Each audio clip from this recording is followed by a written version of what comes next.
Good evening, everybody. This is All Things Cheryl here to do a review and a recap of episode 12, The Day of Reckoning.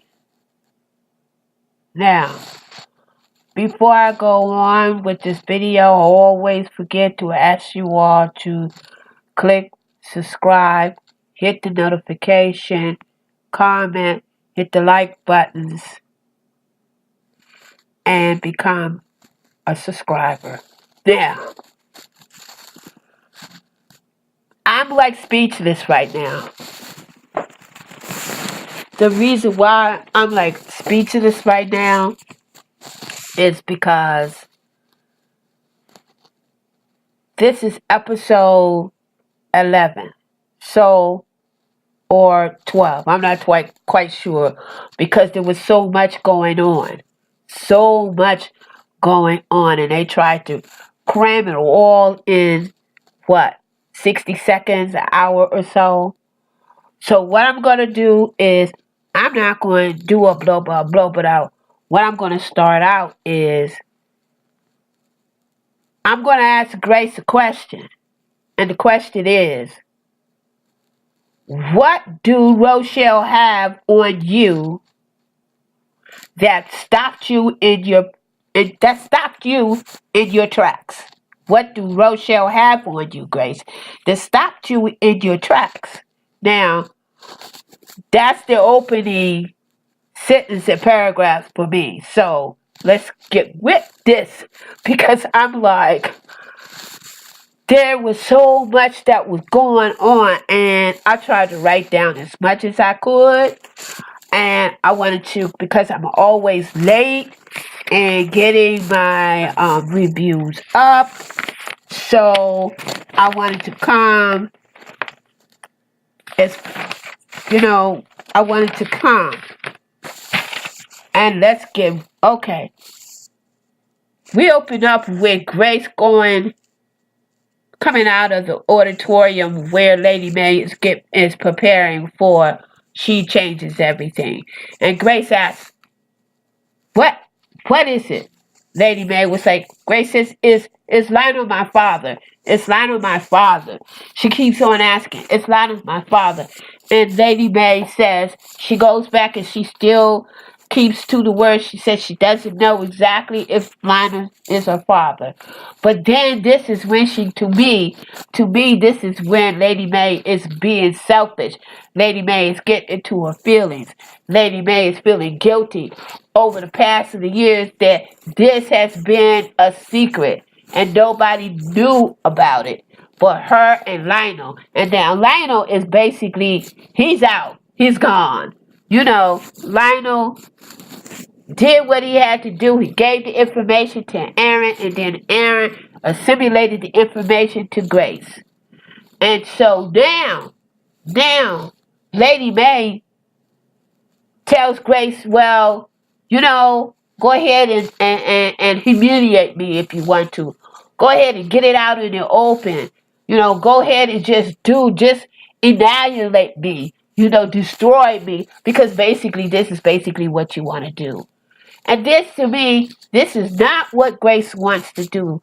But Lady May is eating in guilt so much that she is just like going ballistic. She's going ballistic. And so, while Grace and Lady May is basically dealing with, are you or is he or isn't he, we got Jacob. Jacob is basically going berserk. Jacob is basically going berserk. It's because he's on the phone trying to get a hold of Tasha. Tasha is not answering the phone. Carissa is in the background. Carissa is basically looking at Jacob, how he's handling the situation. Carissa is upset, and also she's also jealous at the fact that she knows that her husband is in love with another woman. And so she basically tells her. But Jacob says, no, that's not it. I like her. No. In the meantime, we see that Rochelle and Tasha is basically in the apartment. And we see that Basic is basically in the apartment too. Rochelle, Tasha, and Basie is talking about that they're getting ready to leave the country. They're getting ready to go to like Mexico, go across the border, and Basie asks Rochelle, says, "Do you have this? Do you have this money? Do you have the money that we talked about?" And so Rochelle comes out with a suitcase full of money. Tasha asks Rochelle, "Where did you get this money? Is this the money that the bishop basically gave you to invest?" Rochelle says, "Mind your own business." And so this is when Basie tells Rochelle to get ready because they get ready to leave the country. And then this is when Tasha starts fighting back. Tasha says, "Look, I'm going nowhere. Nope, not going, not going." And then Basie says, "Yes, you are. Yes, you are.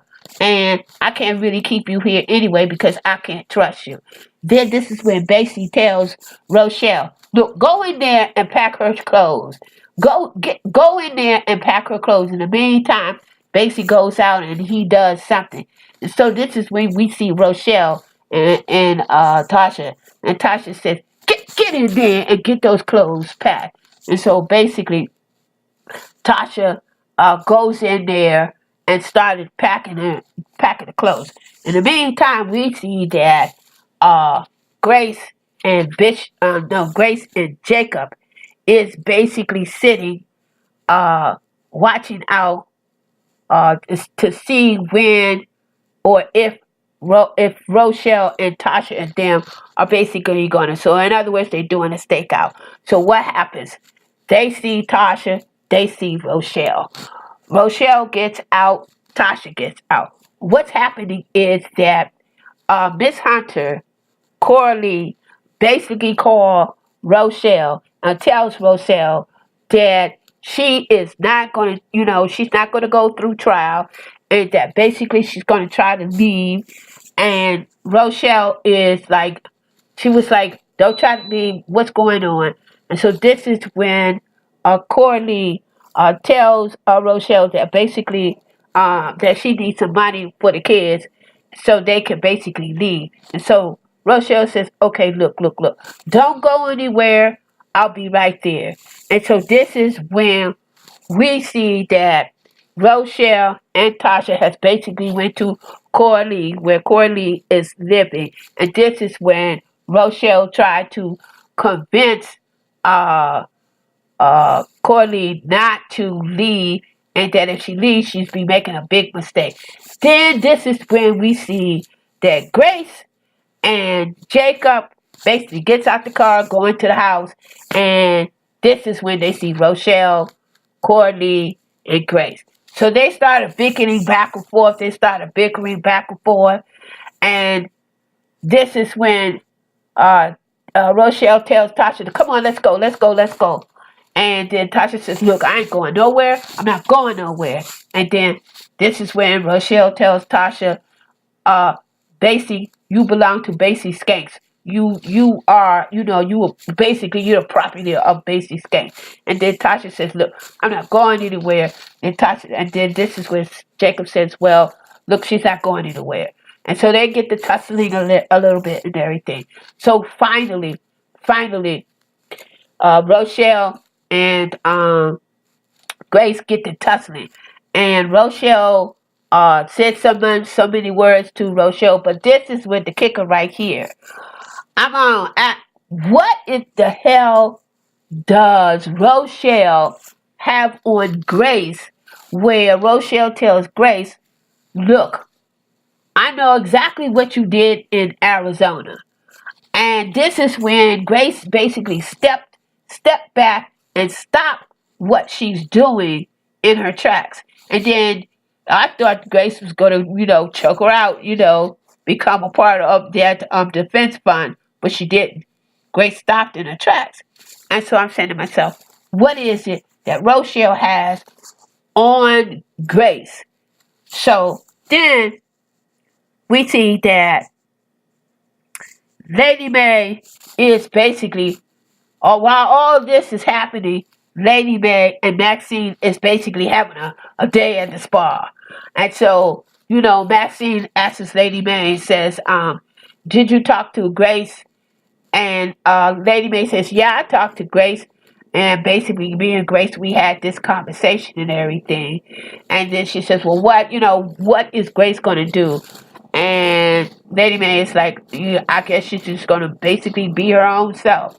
And so then this is when Maxine talks about the bishop. And then Maxine says, well, what's going on with the bishop? And they were making jokes about the bishop. And Maxine is messy. She said something messy about the bishop, called him like a old, I don't know, I can't remember, but I do remember the word old. And so we go on, and then Aaron and Grace. Grace is basically, get Aaron over the phone and ask Aaron if he'd be up to basically taking a test. At that time, Aaron and Kevin was basically coming in, I guess, from doing errands. And then this is when Kevin, he looks like he was a little bit disturbed about what Aaron was basically doing. And so Aaron says that, it's nothing, everything. And so Grace and Aaron's getting ready to take this test and everything. And so this is when we see Grace and Aaron together in the laboratory where they're basically getting ready to basically take this test. And so this is when Grace asks Aaron, did you let Kevin know about it? And then this is when Aaron tells Grace, well, basically, I had to tell Kevin exactly what was going on because basically he asked. So this is when Grace asked Aaron not to let Kevin know what the outcome of the test is until, they both could be together. And then after they find out, then she, go ahead and tell the bishop. Then we see that. Then we see. Let me see. I'm trying to get my notes together. So we. Okay. Then we see that the bishop.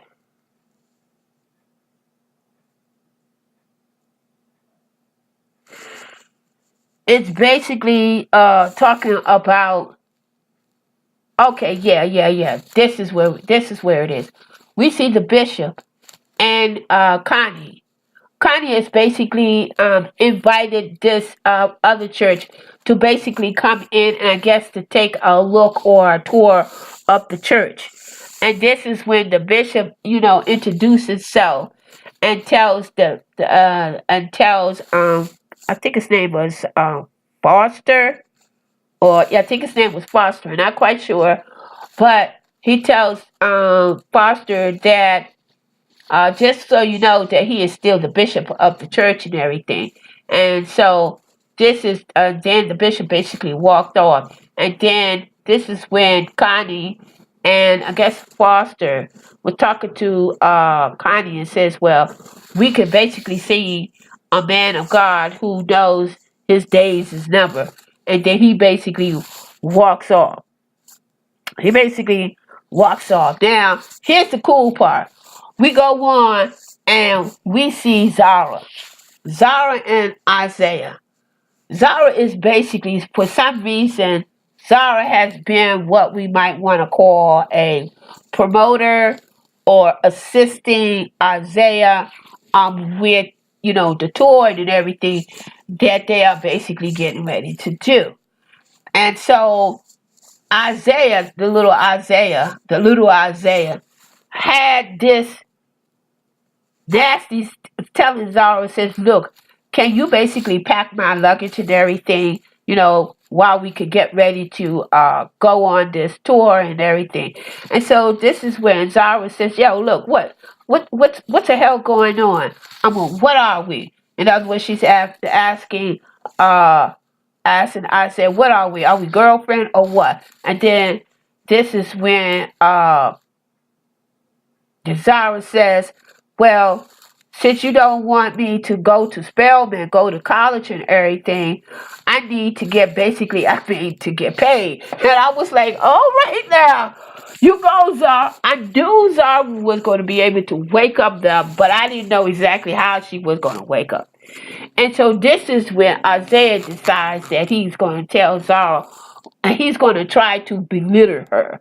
Basically, he's trying to tell her that she wasn't nothing, she can't do nothing, and when it comes to the bedroom and everything, she's basically was kind of like dead in the bedroom and everything. And then this is when he really tried to get really nasty. He said, I don't even know why, I dealt with you. I don't even know. I should have went on and dealt with your cousin. I should have stuck it into your cousin. I was like, oh, go ahead, Greenleaf. Y'all writers are writing y'all little buns off. I was like, yo, aren't you supposed to be a church boy? You talk about sticking your little wee-wee in somebody else's cousin?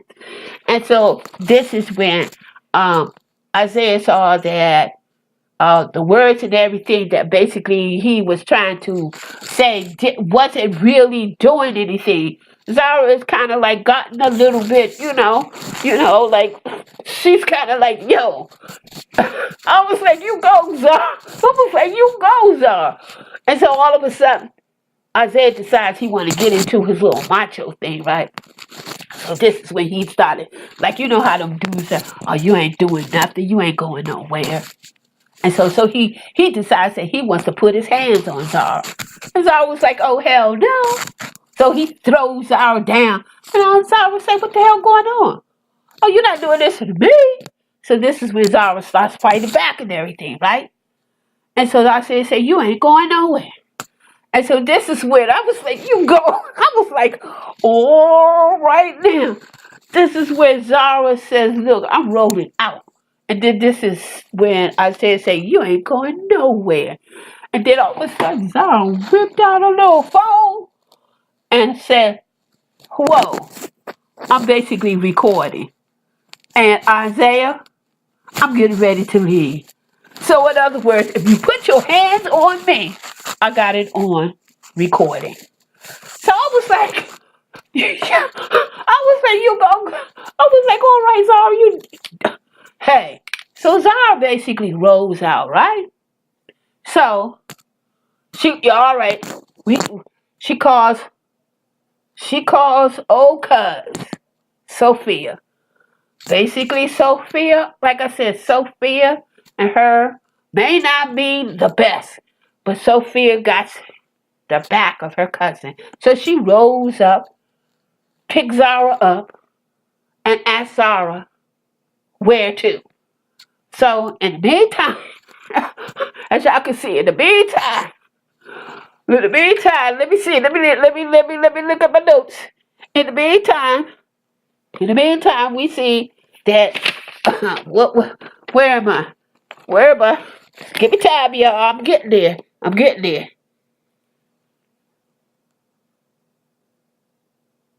In the meantime, we see that I might miss a little stuff. But in the meantime, we see that. Give me a little bit of moment to get these notes together. Give me a minute. Okay, we talked about Arizona. Okay, getting there. I'm almost getting there. We see that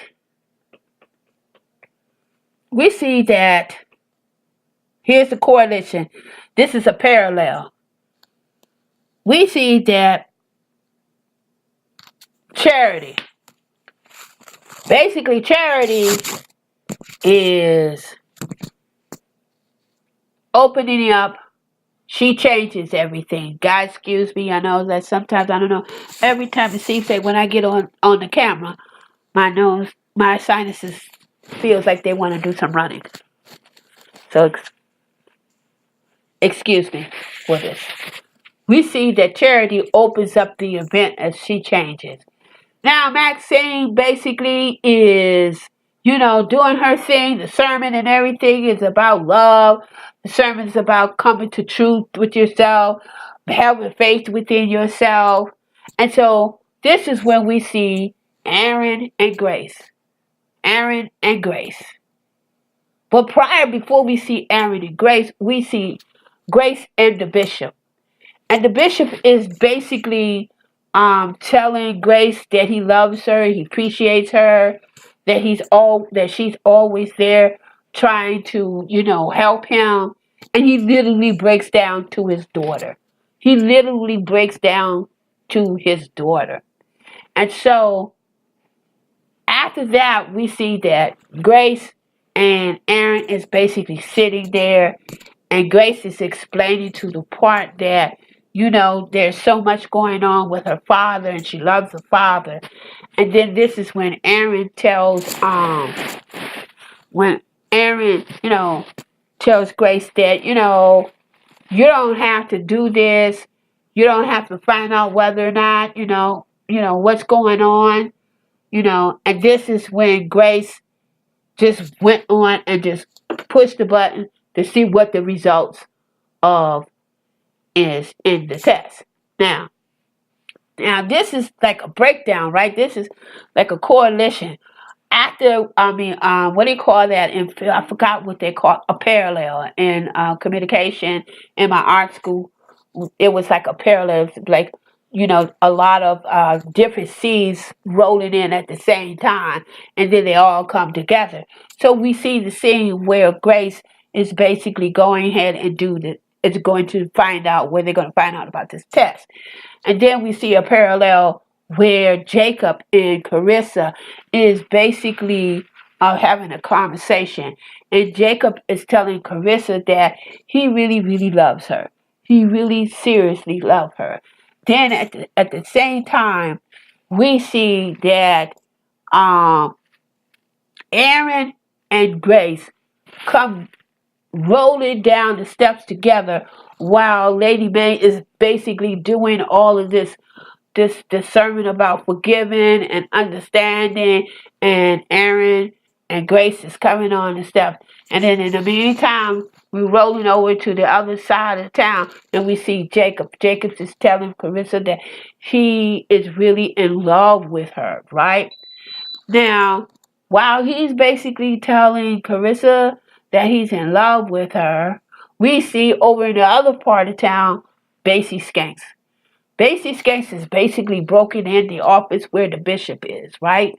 He's broken in the office where the bishop is, and he's pointing a gun. He's pointing a gun at the bishop. And how he's doing this is then all of a sudden I'm sitting there, I'm being real comfortable and everything, and Basie Skanks comes through, and he's pointing a gun. And I'm like, oh shit. I was like, what did he get ready to do? He get ready to... No, he's not going to try to kill Bishop, right?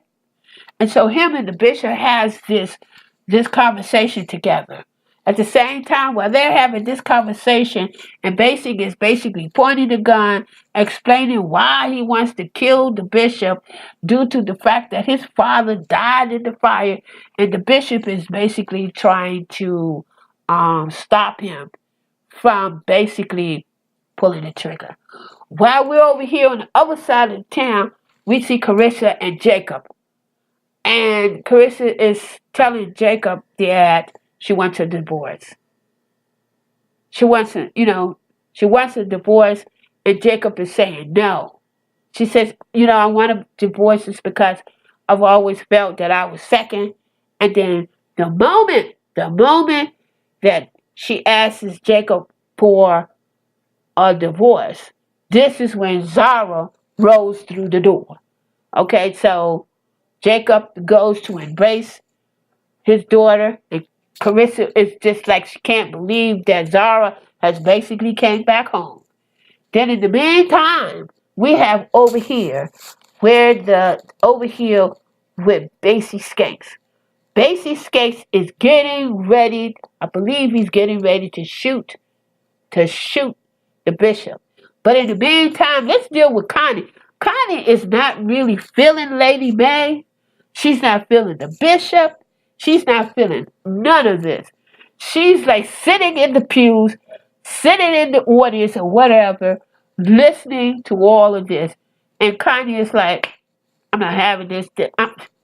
Girl, I know that what you doing is all of this is like, it ain't working for me. In the meantime, we see the bishop and Gace. Gace gets get ready to pull the trigger, and the bishop is trying to talk him out of it. And then Gace says, "Get ready to meet your maker, or get ready to burn." And that's when it went on. I was like, "Oh, what the?" I was like, "Are you guys girl?"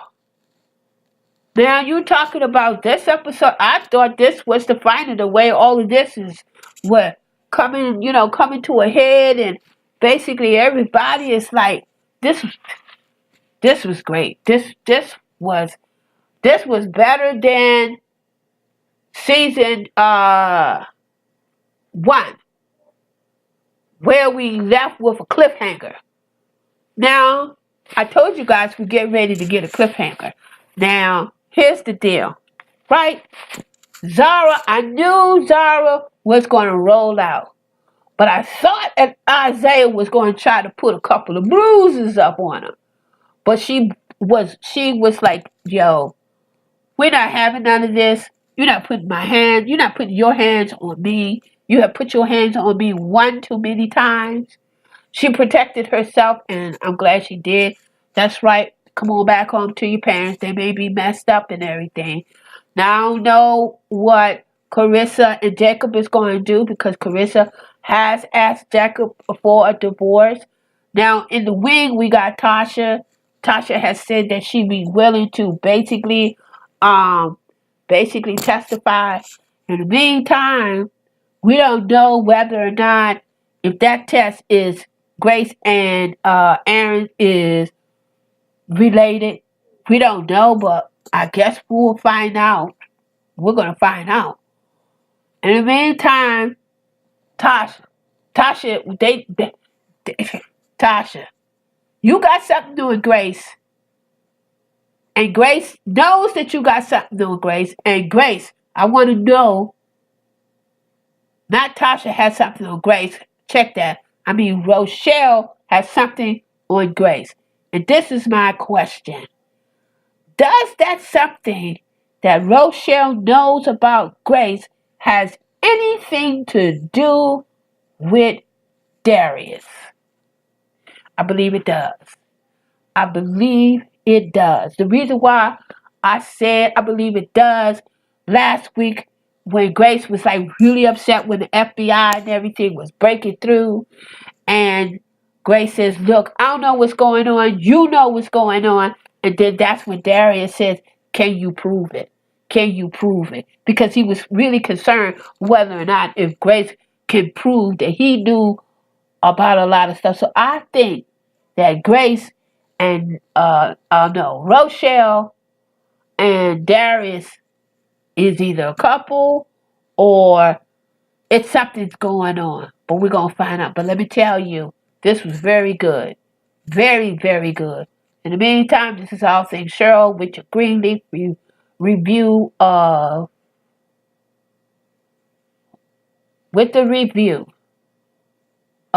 the Day of Reckoning. Like I said, always when I do my reviews, I forget to ask you click subscribe and come on back and see what's going to happen next week. I think this is the final finale. I don't know, but come on back. If it's anything like the last three episodes, we might as well get ready to hold on, because we get ready to ride some more. Peace and love is for everyone.